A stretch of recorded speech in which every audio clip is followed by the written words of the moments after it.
Last month premium வர்றப்ப எங்களோட சார்ட்ட போய் கட்ட போயிருந்தா அவர் சொன்னாரு, நீங்க இதோட கேலக்ஸி நல்லா இருக்கு, நீங்க அதை சேர்ந்துக்கீங்கன்னு சொன்னாங்க. நாங்க எதுவுமே சொல்லலைங்க சார், நாங்க சேர்ந்துதான். சேர்ந்து இப்போ ஒரு 20 நாள் தான் ஆகுது.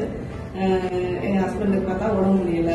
வந்தா எங்களுக்கு ஃபுல் கிளீன் கிடைச்சதுல ரொம்ப சந்தோஷம்.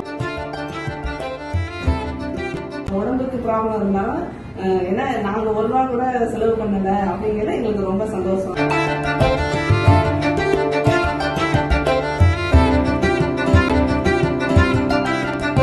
இதை நாங்க இன்னும் எங்களோட கஸ்டமர்கிட்டையும் நாங்க சொல்லுவோம். டைம் கொடுக்குறாங்க கேலக்ஸி நிறுவனம், அவங்களுக்கு மிக்க நன்றி.